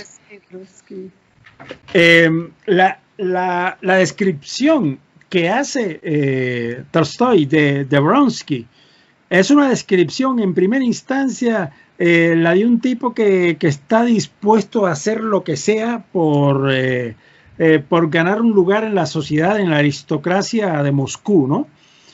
Y en algún punto, lamento el spoiler, pero creo que es un ejemplo interesantísimo, ¿verdad? Y en algún punto, entonces, vemos Bronsky, primero, que no es tan frío como parece, porque corre detrás de Ana Karenina. Segundo, que no es tan despreocupado del mundo y de la gente como parece, sino es un tipo que es capaz de dar dinero a una familia pobre para que por lo menos se restituya de un mal momento que ha tenido, y así sucesivamente. Y en algún momento entonces empezamos a ver esa mixtura, esa urdimbre, ¿verdad?, de componentes humanos, donde ves estos otros elementos que construyen de manera muy redonda el personaje de Bronsky. Y todo el tiempo, porque es una de las grandes maravillas de la novelística rusa fundamentalmente, aunque de los buenos escritores se puede decir lo mismo generalmente, pero sobre todo los rusos a veces son muy exhaustivos, ¿verdad? Todo el tiempo Tolstoy está construyendo este personaje, todo el tiempo, y empezamos a ver, empieza a develarse las motivaciones de nuestros personajes. Esto es algo que tenemos que hacer. Y parte del trabajo que estamos haciendo ahora es justamente crear todo ese mecanismo, todas esas condiciones psicológicas del personaje, que nos vamos a meter en broncas más pesadas a continuación. Pero ahora estamos en una parte muy interesante, que es esas decisiones como escritor de cómo se ve mi personaje, cómo aparenta ser mi personaje. Eso es el comportamiento social. ¿Ok? El tipo de textura, de contextura, de textura de la piel, si está más arrugado, si está piel de durazno, si usa barba, si usa candado, si tiene barbas blancas con cejas negras. Yo quiero llegar a ser exhaustivo con esto, porque créanme, y esto yo se lo mando a mis estudiantes de guión de cine, así que con mucha más razón es importante para un escritor. Créanme que este material lo van a usar, si no en su totalidad, casi en su totalidad. ¿Ok? Les puedo augurar que lo van a usar en su totalidad. Cada palabra que pongan, cada elemento componente de su personaje lo van a usar en el relato. Lo van a usar en algún momento porque van a necesitar hablar de sus personajes, van a necesitar desarrollarlos en sus aspectos físicos. Parte de la novelística, contrario a las otras formas de literatura, es que uno puede darse el lujo, y además es encantador hacerlo, de cómo el personaje se ve.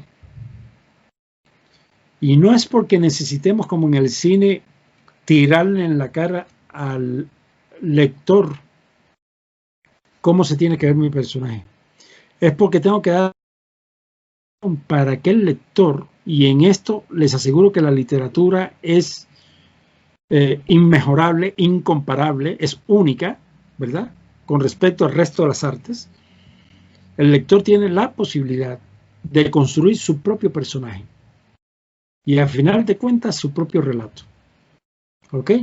Eso no lo hace ningún otro arte en este mundo, lo siento. ¿Ok? Eso es solo de la literatura. Y por eso la literatura nunca se va a acabar, ¿ok? Nunca. Por eso pueden haberse contado todos los relatos, que yo creo que se han contado todos o casi todos, ¿verdad? Por no ser demasiado categóricos en eso. Pero uno siempre puede construir algo nuevo, ¿ok? Entonces, comportamiento social en un párrafo. ¿Qué edad tiene mi personaje? ¿Cómo se ve? ¿Cómo funciona habitualmente? Habitualmente, ¿ok? ¿Ok?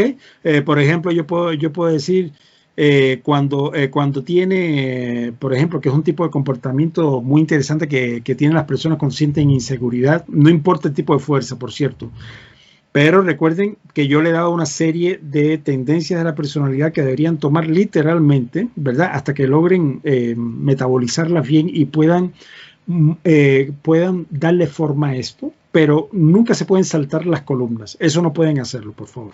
¿Ok? Por ejemplo, en el caso, he visto personas que hacen cosas como esta cuando se sienten un poquito inseguros, ¿no? Cuando están tratando de... Para cada personaje, sí. Yo les dije que llegaríamos al momento en que íbamos a tener que empezar a escribir así, pero enloquecidamente. Estamos ya en ese momento, ¿ok? Por ejemplo, personas que hacen como un movimiento así, ¿verdad? Así como si quisieran ocultar algo, ¿verdad? He visto personas inseguras cuando están cantando ante público que se tapan con la guitarra. He visto personas que mienten. Esto además la psicología lo tiene muy bien resuelto, ¿verdad? Se rasca la cabeza, ¿verdad? O se toca la cabeza en esta zona cuando mentimos, ¿verdad? A veces se toca la nariz. No se guíen porque yo hago esto continuamente. Es que desde que empezó la pandemia no me acabo de acostumbrar a estar con tanta barba. Entonces a veces estoy así que me está picando la nariz por el bigote tan largo que tengo ahora, ¿verdad? Pero digamos todo lo que tiene que ver con tocarse en algún lado de la cara, rascarse, algunos movimientos, ¿verdad? Ese tipo de sutileza, ¿verdad? Que yo le puedo otorgar al personaje y que en realidad hace que el relato se vuelque hacia algo muy importante que yo eventualmente hablaría de eso un poquito más adelante, pero que lo voy a mencionar de una vez, que se llama la credibilidad, pero igual lo voy a hablar con más detenimiento, porque es lo que necesitamos en nuestro relato. Un relato bien escrito es un relato creíble, ¿ok? No importa que sea una cárcel en la luna en el 2125, ¿ok? Tiene que ser creíble. Y les voy a dar de una vez el secreto de la credibilidad. Y esto es absoluto. El secreto de la credibilidad es el detalle. De nuevo, el secreto de la credibilidad es el detalle. ¿Ok? Y si hay alguien que está obligado al detalle, es el escritor. ¿Ok? Más que cualquier otro escritor, de guión, de lo que quieran. Toda la escritura creativa, sí. Efectivamente, hay series, hay una serie, por cierto, ¿cómo se llama esa serie? Que es un tipo que se dedica a leer la gestualidad y con eso hace un diagnóstico del funcionamiento. Es una serie buenísima, en algún punto se vuelve muy repetitiva. El Mentalista es... Sí, una serie rusa es. No, creo que se llama Liar. Creo que se llama Liar. Oh, no, Lie to Me. Lie to Me, exacto, eso es. Lie to Me. Por lo menos los primeros episodios es maravilloso porque incluso ponen a presidentes cuando mienten, ponen muchos casos, muy interesante. Lie to Me. En fin, eso es lo que queremos en el comportamiento social. ¿Ok? La segunda categoría del personaje, es una categoría muy sencilla, pero muy laboriosa. ¿Ok? Aquí les digo, en el comportamiento social es un párrafo donde yo no hago descripciones propiamente psicológicas de personajes, pero las presupongo de alguna manera. Sobre todo como escritor, yo quiero saber por qué mi personaje tiene ciertas manías, si tiene cierto tic, ¿verdad? O le falta un brazo, ¿no?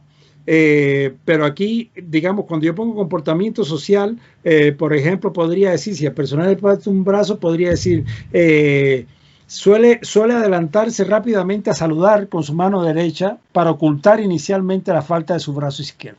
¿Ok?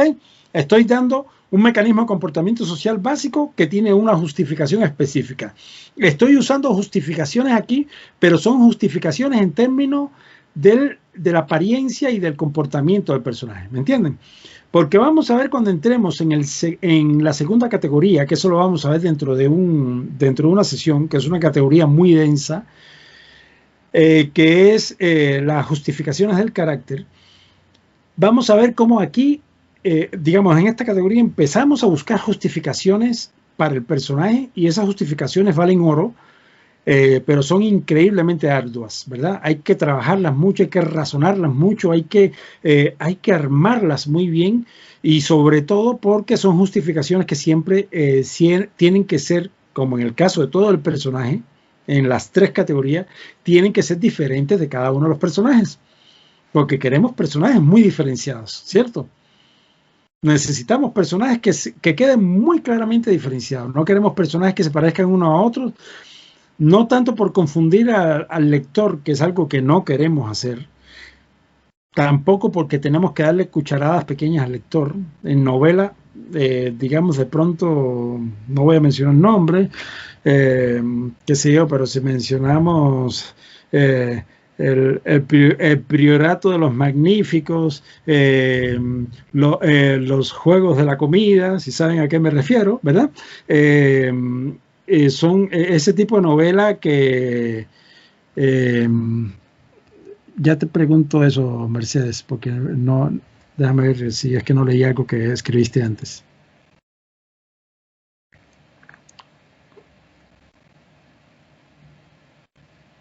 Sí. Qué buen, sí, claro, qué buena. Dice Mercedes que Aristóteles decía que el destino es el carácter. Oh, sí, claro. Por eso, oh, sí, qué bien que menciones eso, porque yo no lo menciono nunca, pero hay en dramaturgia clásica, pues yo nunca menciono la dramaturgia clásica, pero no quiere decir que el método de personaje se haya tragado absolutamente la dramaturgia clásica. Lo que hizo el método de personaje es destruir el Deus Ex Machina, ¿verdad? Pero hay muchos elementos de la dramaturgia clásica que están porque funcionan, ¿verdad? Pero hay un concepto que a mí me gusta mucho de la tragedia clásica, que es el famoso error trágico, ¿verdad? Que es un concepto muy clásico y que yo personalmente no trabajo con ese concepto, pero es un concepto que ayuda a ilustrar cómo el personaje tiene que hacer algo que conduzca al suceso principal, ¿verdad? O sea, el trágico tiene que cometer un error y eso lo conduce a su destrucción, ¿ok? Y es un buen ejemplo, gracias Mercedes, porque es un ejemplo que ayuda mucho. Sí, efectivamente, el carácter del personaje determina lo que el personaje va a hacer, determina la manera en que se va a relacionar con otros personajes y en última instancia el destino de ese personaje, ¿ok? Edipo, sí, exactamente. Bueno, y más recientemente Hamlet, ¿verdad? En fin, aunque digamos que con otras connotaciones. Hablando de Hamlet, me parece que para cualquier escritor de dramaturgia, de teatro, de cine, televisión o literatura debería leer Hamlet. Me parece que es uno de los textos que pasarán siglos antes de que deje de tener la importancia que tiene actualmente, y es un relato que vale la pena en cuanto al ordenamiento de los personajes, en cuanto a la relación entre los personajes, las justificaciones sobre todo, es maravilloso. Bueno, la tercera categoría, recuerden que la segunda la vamos a ver en el próximo encuentro. La tercera categoría es la biografía del personaje. Y la biografía del personaje es saltarse los primeros 4 años del personaje, porque eso lo vamos a ver en la segunda categoría que vamos a ver el jueves. La biografía del personaje es muy sencilla. Básicamente lo que voy a hacer es contar cronológicamente, y es importante que recuerden esto, porque voy a decir justo lo opuesto en las condiciones del carácter. Voy a contar cronológicamente lo que pasa con mi personaje a partir del 4.º año de vida. Y voy a aclarar lo siguiente. Aquí. Si mi fuerza activa si mi personaje de fuerza activa es un globo rojo y yo voy a desarrollarlo desde la perspectiva del método de personaje, yo quiero que ese globo tenga un nacimiento y tenga un desarrollo. Por lo tanto, probablemente los 4 años de vida de ese globo se reduzcan a los 4 primeros minutos cuando fue inflado por una máquina y metido en una caja. ¿Me entienden? O sea, cuando yo hablo de los 4 años de vida, podrían ser los 4 primeros meses de vida de un cachorro, de un perrito, los 150 primeros años de vida de un dios del Olimpo, ¿ok? Este mecanismo de antropización, ¿no? O sea, de convertir digamos, de darle una condición humana al personaje, desde la perspectiva de la biografía es muy importante. No quiere decir que vamos a antropomorfizar necesariamente un animal. Por ejemplo, si yo quiero hablar de un león, yo quiero contar cómo fue la relación de ese cachorro, que es tan importante como la humana, dicho sea de paso, cómo fue la relación de ese cachorro con su madre en los primeros 8 años, en los primeros 8 meses hasta que tienen la edad. Los leones creo que se toman entre 8 meses a año y 2 meses aproximadamente para adquirir la capacidad física de convertirse en un oponente del papá, ¿no? Algo por ahí, creo que por ahí van los números, ¿no? Y yo quiero saber cómo la relación con ese cachorro desde la perspectiva, recuerden que siempre nosotros contamos historias humanas. No importa que usemos animales, contamos historias humanas. Entonces, yo quiero entender cómo ese cachorro de león se convirtió, vean, digamos, Rey León, lo que quieran, repito, son figuras muy antropomorfizadas, ¿verdad? O muy antropizadas, ¿verdad? Porque no son antropomorfizadas propiamente dicho. ¿Se entiende la diferencia? Cuando digo antropizada, quiero decir que son personajes que se están viendo de la perspectiva humana, pero no necesariamente, y desde la conducta humana, pero no necesariamente va a tomar forma humana, ¿verdad? Como cuando los animales empiezan a caminar, ¿no? Como el planeta de los simios originales, ¿no? Que no eran, que parecían, bueno, eran personas con cara de mono, pero todo el cuerpo era muy humano, ¿no? Muy antropomórfico, ¿no? Pero nosotros tenemos que entenderlo en esos términos, ¿no? Así que cuando hablo los 4 primeros años de vida, después vamos a hablar con más detenimiento con eso, estoy hablando de los primeros minutos de vida de un objeto, los primeros 4 meses de vida de un animal, etcétera, etcétera, etcétera. En el caso humano, los primeros 4 años de vida. Y van a ver la importancia que tiene eso en su momento, ¿ok? Entonces, la biografía, yo voy a desechar de momento los primeros 4 años. Recuerden que la categoría de las condiciones de carácter es la segunda categoría y yo siempre la ponía antes para explicar cómo se construía la biografía, pero en realidad siempre me dio problemas para que mis estudiantes entendieran eso fácilmente, y por eso le he colocado ahora en un aparte, ¿verdad? En un apartado. Pero básicamente, ¿qué hago con la biografía? Bueno, yo tengo ahora, por cierto, que darles una renovación de la estructura de personajes. ¿Qué vamos a hacer con la biografía? Yo tengo mi tríada principal, y siempre entiendo que mi tríada principal son mis 3 personajes principales, ¿verdad? Y tengo una estructura de personajes que les pedí que llenaran a puros nombres, ¿cierto? Y a cada uno de esos personajes le tienen que hacer un comportamiento social.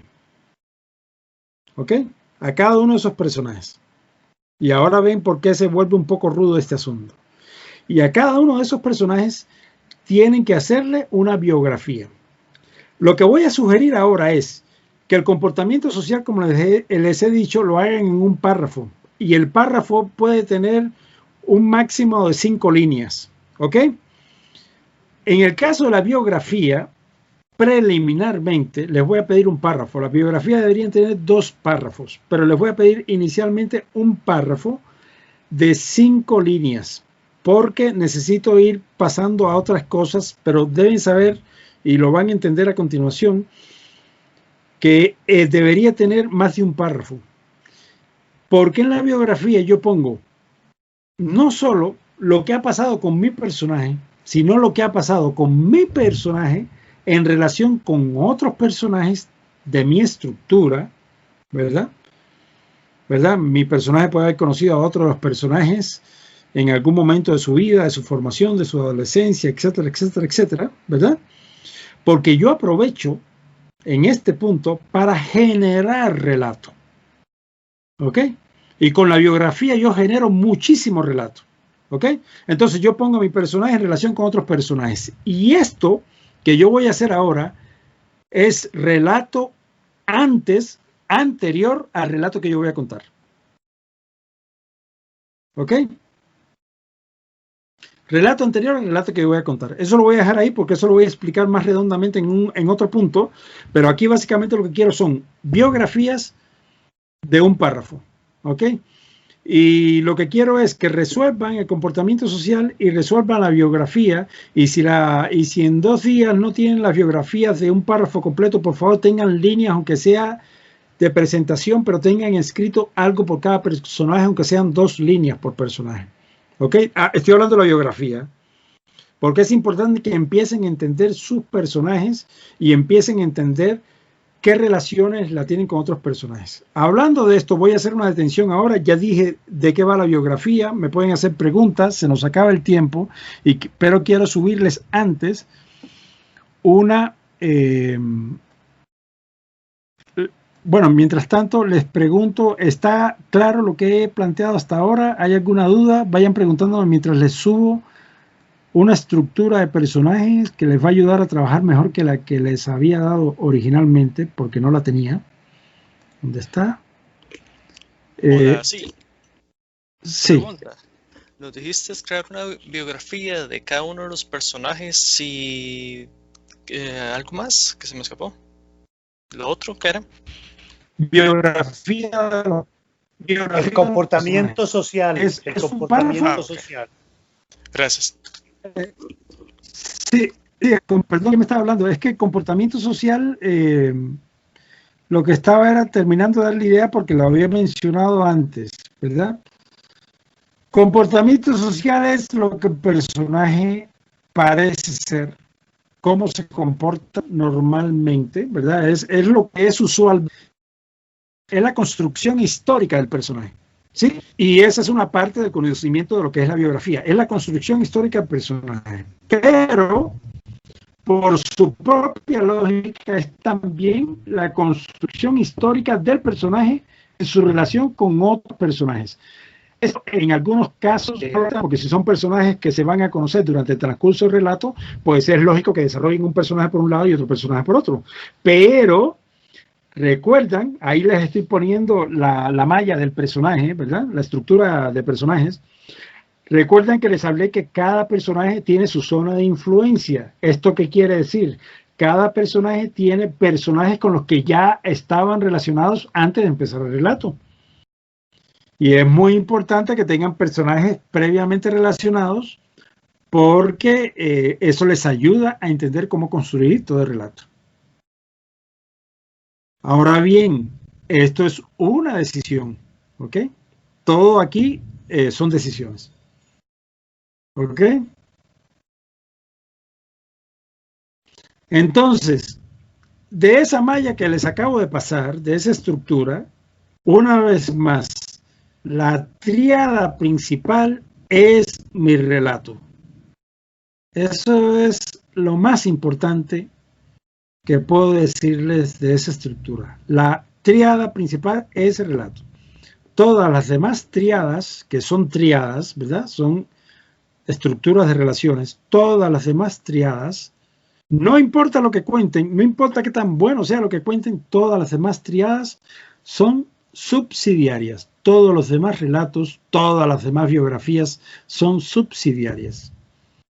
Que adquiere importancia en algún punto del relato, bien. Siempre que entendamos que mi tríada principal tiene que concluir el relato. ¿Ok?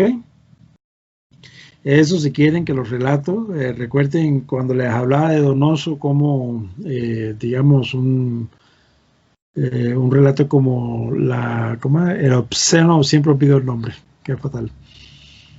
¿Cómo era? Pero ya lo busco.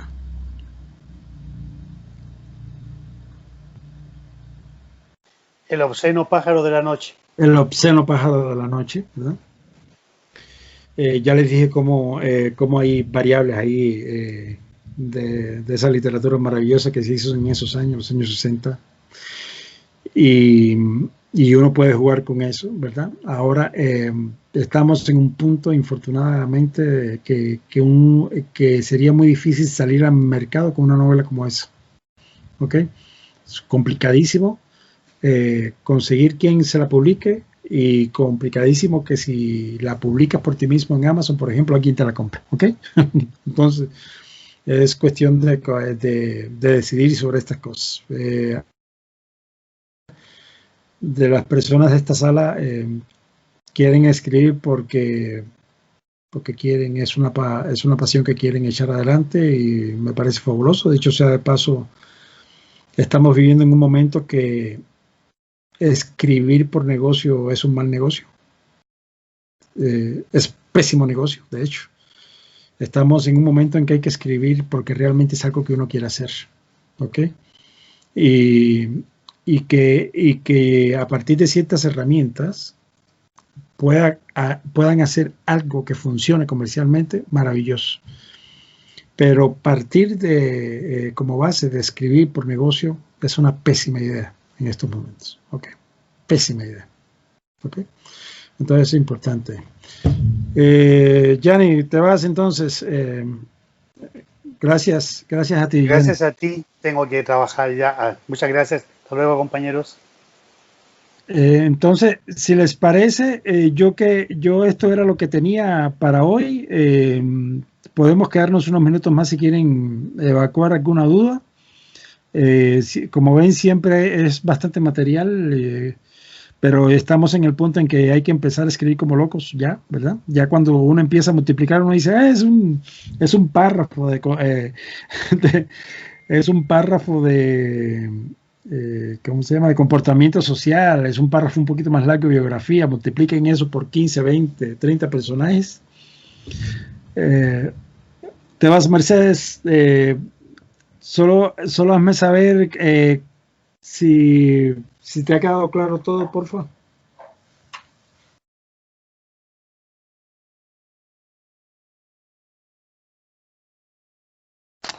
En realidad, la diferencia entre este esquema y que le mandé antes es la cuestión de la facilidad de uso, porque aquí le tengo puesto ya, este es del libro que estaba escribiendo que se me dañó. Aquí, y que además lo estoy haciendo en inglés, aquí lo que estoy es un diagrama que incita a trabajar directamente, ¿no? Lo que estoy poniendo, lo que estoy diciendo es pon nombres aquí, ¿no? Es una manera de decir, no pienses por qué estás poniendo nombres, solo pon nombres ahí. ¿Ok?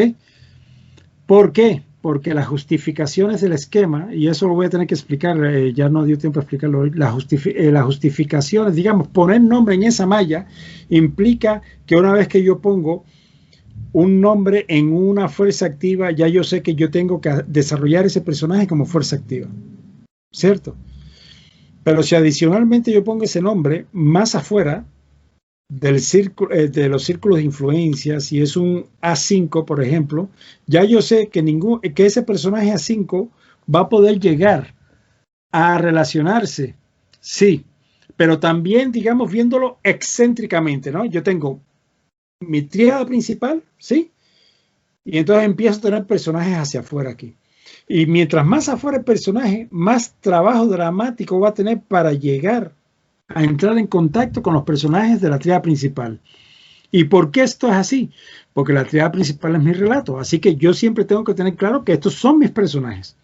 Lo demás es subsidiario. Cualquier personaje de afuera que haya sido súper interesante, que juegue un papel importantísimo, sí, pero va a tener que jugarlo llegando a relacionarse con algún personaje de la tríada principal. ¿Ok? Esa es la lógica de ese diagrama. La semana que viene puedo afinar un poquito más para que no se quede por fuera mucha gente. Pero sí se entiende, ¿verdad? O sea, es un esquema, es un mapa del movimiento dramático. O sea, lo que quiero es que este personaje de aquí arriba, cuando llegue a contactar con este personaje de la tríada principal, tenga que hacerlo a través de otros personajes. Y yo puedo decidir, bueno, quiero que lo haga a través de P4, de A2, ¿verdad? Y eso para mí implica que este personaje tiene que conocer primero a este, o tiene que hablar con este para que este hable con este, para que este hable con este, para que este hable con A1. ¿Sí? O sea, tengo que desarrollar la estrategia. Ese es sí, sí. Por eso es que es por partes. Por eso lo más importante ahora es desarrollar personajes. Ahorita lo que necesitamos es, yo tengo un mapa de personajes, o yo voy a decidir trabajar mi novela con 24 personajes. Pam, pam, pam, pam, puse nombres ahí. Ahora voy a agarrar cada personaje y aquí puse a Carla, que es fuerza neutra. Ok, ya yo sé cómo funciona un personaje de fuerza neutra. Y luego voy a tomar de la matriz de comportamiento, voy a tomar de la columna de fuerza neutra 7 características de la fuerza neutra. Y voy a trabajar mi personaje con esas 7 características. Y eso lo voy a usar en primera instancia para el comportamiento social. ¿Verdad? Porque eso, aunque son tendencias, o sea, es como realmente se mueve el personaje, yo tengo que mostrarlo, tengo que ver cómo se muestra eso socialmente. ¿Entienden? Eso es la complejidad con la que trabaja un escritor, ¿verdad? Porque están midiendo muchos factores de carácter a veces muy sutil del personaje. ¿verdad? Hay que aprender a lidiar con eso y hay que aprender a usarlo y a manejarlo y a controlarlo, ¿ok? Pero cuando lo tienes todo en mapa, ¿verdad? Siempre tienes la posibilidad de ver tu mapa y tú dices, ah, ok, esta es mi fuerza tal y tiene la relación con otro personaje. Esa cuestión del movimiento que yo veo muy gráfico, muy fácilmente, que lo es, ya se los explico después con más calma, pero es muy gráfico. Es nada más que decir, a este personaje aquí o a este personaje aquí, yo quiero que en algún punto llegue aquí. Pero eso no quiere decir que lo voy a mover en el mapa, sino que lo voy a mover, digamos, teóricamente. O sea, voy a relacionarlo con este personaje, lo relaciono con este, y finalmente termina estableciendo una relación con los personajes que me interesan, que son los personajes de la tríada principal. Si uno tiene claro que la tríada principal son los 3 personajes del relato, todo lo demás uno lo mueve con cierta facilidad, ¿no? Entendiendo cómo juega eso, ¿no? Gracias, Pati, a ti. Entonces, si les parece, lo dejamos aquí. Yo sé que todo esto genera un poco de dudas y siempre hay un poco de dificultad en el hecho de que ahora mismo no pueda, que es lo que me gustaría, tener animaciones. Antes yo tenía una animación hecha en Flash, pero era una época en la que estaba metido en programación y ya cambiaron los lenguajes de programación y ya no sé cómo hacerlo. Y además de eso, antes yo llegaba con mi computadora, la conectaba a un proyector y se lo mostraba a mis estudiantes. Aquí tendría que empezar por tener la animación, que es bastante fácil de entender, y tener cómo pasárselas por aquí, que ya sería un poquito más complicado, pero no la tengo en todo caso, no la tengo. Era una animación muy rica porque empezaba explicando muy gráficamente cómo funciona la fuerza activa, cómo relaciona la fuerza pasiva, cómo se construye una tríada y después cómo la tríada se multiplica en un esquema mayor, ¿verdad? Y cómo eso le permitía a uno llenar nombres. Era una maravilla. O sea, con una animación yo explicaba casi 1 hora de trabajo que tengo actualmente. Así que digamos que es con lo que no cuento con eso ahora.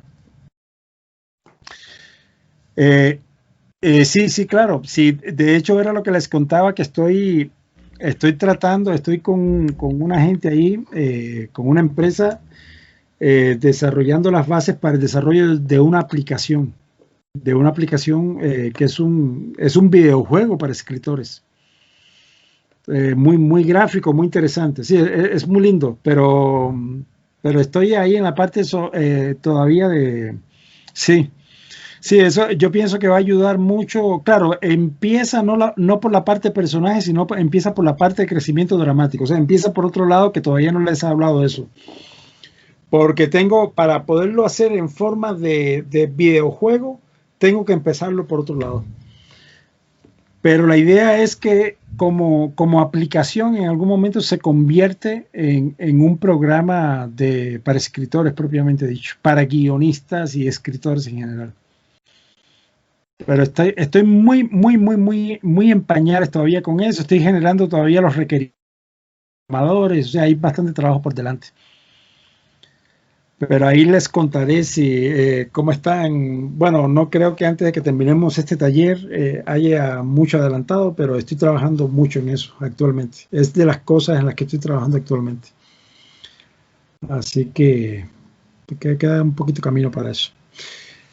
Ok, sí, lo más importante es que escriban y que desarrollen estas cosas, que no se inquieten por lo que todavía queda poco amarrado, porque una de las lógicas del método es que va amarrando por su propia dinámica, va amarrando los conceptos en las prácticas que van a ir desarrollando, ¿verdad?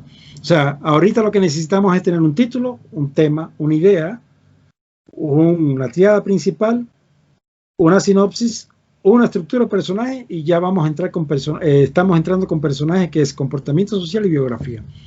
O sea, ya en este punto la cantidad de material es importante, ¿no? Pero digamos, con esto se aclara bastante el panorama. Después ya entramos en lo que se conoce como plan de la obra, ¿verdad? Y de último ya les voy a dejar ya técnicas literarias propiamente dichas, ¿verdad? Que eso lo quiero dejar de último porque necesito que resuelvan primero qué es lo que van a contar antes de pensar cómo lo van a contar, ¿verdad? Así que ahorita es muy cuantitativo el trabajo, es muy cuantitativo, ¿verdad? Así que solo escriban, ¿ok? Es todo lo que nos queda ahora.